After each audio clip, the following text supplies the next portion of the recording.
தமிழகம் முழுவதும் நடைபெற்று வரும் வருமான வரித்துறையின் அதிரடி சோதனையில் 100 கோடி ரூபாய் ரொக்கம் மற்றும் 100 கிலோ தங்கம் அளவிலான பறிமுதல் செய்யப்பட்டுள்ளது. நடைபெற்று வரும் அதிகாரிகள் அதிரடி வருமான வரி வேட்டை குறித்து ஒரு சிறிய தொகுப்பை தற்போது பார்க்கலாம்.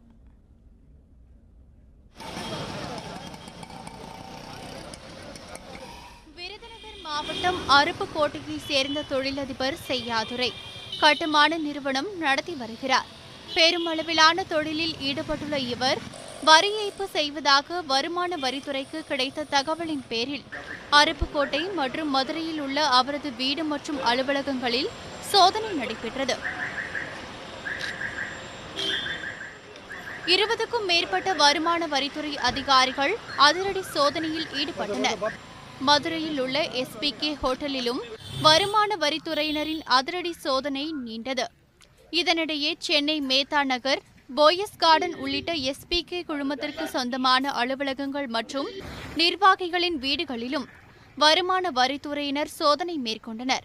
இந்நிலையில் தாம்பரத்தில் நடைபெற்ற சோதனையில் 19 கிலோ தங்கம் மற்றும் சென்னை கஸ்தூரிரங்கன் சாலையில் 24 கோடி ரூபாய் ரொக்கமும், அதேபோன்று சென்னை பெசன்ட் நகரில் 28 கோடி ரூபாய் ரொக்கம் என மொத்தத்தில் தமிழகம் முழுவதும் நடத்தப்பட்ட சோதனையில் கணக்கில் வராத 100 கோடி ரூபாய் பணம் மற்றும் சென்னையில் மட்டும் 100 கிலோ தங்கம் பறிமுதல் செய்யப்பட்டுள்ளன.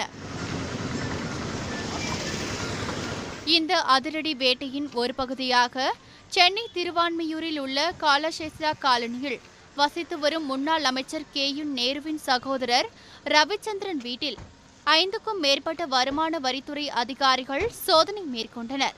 அதேபோன்று சென்னையில் பிரபல தொழிலதிபரான தீபக் என்பவரின் போயஸ் கார்டன் வீட்டிலும், சென்னை கோவிலம்பாக்கம் பகுதியில் உள்ள அவரது அலுவலகத்திலும் வருமான வரித்துறை அதிகாரிகள் சோதனை நடத்தினர். இந்நிலையில் வருமான வரித்துறையினரிடம் சிக்காமல் இருக்க பல கோடி ரூபாய் பணத்துடன் சென்னையில் கார்கள் வலம் வருவதாகவும், இந்த கார்களை சுற்றி வளைக்கும் முயற்சியில் அதிகாரிகள் ஈடுபட்டுள்ளதாகவும் தகவல்கள் வெளியாகியுள்ளது. மிரட்டும் இந்த வருமான வரி ஏய்ப்பில் இன்னும் எத்தனை கோடிகள் சிக்கும் என கண்கள் சுழற்றுகின்றனர் வருமான வரித்துறை அதிகாரிகள். முக்கிய நிகழ்வுகளை அறிந்து கொள்ள காவிரி நியூஸ் யூடியூப் சேனலை சப்ஸ்கிரைப் செய்யுங்கள். உடனுக்குடன் செய்திகளை தெரிந்து கொள்ள காவிரி நியூஸ் சமூக வலைதளங்களோடு எப்போதும் இணைந்திருங்கள்.